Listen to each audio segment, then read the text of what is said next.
កាមរស្មីព្រះអាទិត្យបានចែងចាំងចូលក្នុងបន្ទប់មួយដែលមានមនុស្សប្រុសម្នាក់ដែលសន្លប់លើគ្រែព្រមទាំងមានមនុស្សស្រីម្នាក់មើលថែរក្សាត្រាប់តែពេលនោះមនុស្សស្រីនោះបានស្រាយ10ឆ្នាំហើយទីបំផុតអ្នកដឹងខ្លួនហើយ10ឆ្នាំស្អីខ្ញុំកំឡោះនោះដឹងខ្លួនឡើយទាំងមិនដឹងអ្វីទាំងអស់ក្នុងខួរក្បាលគឺសស្អាតគ្មានចាំអ្វីទាំងអស់គាត់បានសម្លឹងមើលស្ត្រីនោះគិតក្នុងចិត្តថាគាត់ច្បាស់ជាម្ដាយរបស់គាត់រួចគាត់ក៏និយាយអ្នកច្បាស់ជាម្ដាយរបស់ខ្ញុំស្ត្រីនេះបានងាកខ្លួនចេញបន្តិចរួចក៏ងាកមកវិញសម្លឹងទៅគាត់ដោយពោពេញដោយក្តីស្រឡាញ់រួចនិយាយត្រឹមត្រូវនេះគឺម៉ែ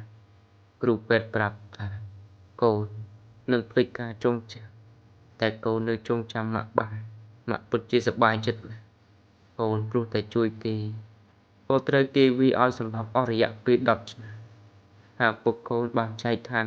នៅតែម៉ាក់ជាអ្នកធ្វើការផ្គត់ផ្គង់ក្នុងគ្រួសារ2ឆ្នាំកន្លងផុតកំឡោះនោះក៏បានរកការងារល្អមួយហើយរកបានមនុស្សដែលខ្លួនស្រឡាញ់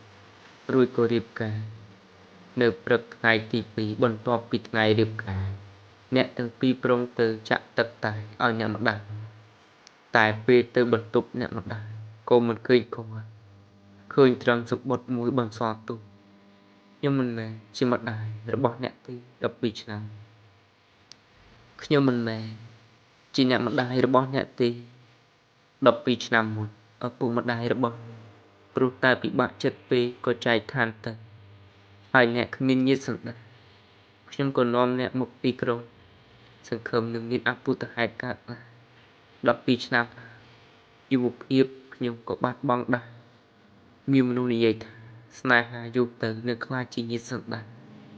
ចាប់តាំងពីពេលដែលអ្នកហៅខ្ញុំថាខ្ញុំក៏បានចាត់ទុកអ្នកជាកូនខ្ញុំទៅបើសិនជាអ្នកចាត់ទុកខ្ញុំជាម្ដាយសូមទទួលយកនៅកាដូចុងក្រោយគឺជាការបែកគ្នាពេលដែលគាត់មើលសម្បត្តិនេះជុំគាត់ជុំរហូតគ្មានទឹកភ្នែកសម្រាប់យូរគាត់បានចងចាំរឿងអតីតការពិតអ្នកម្ដាយគាត់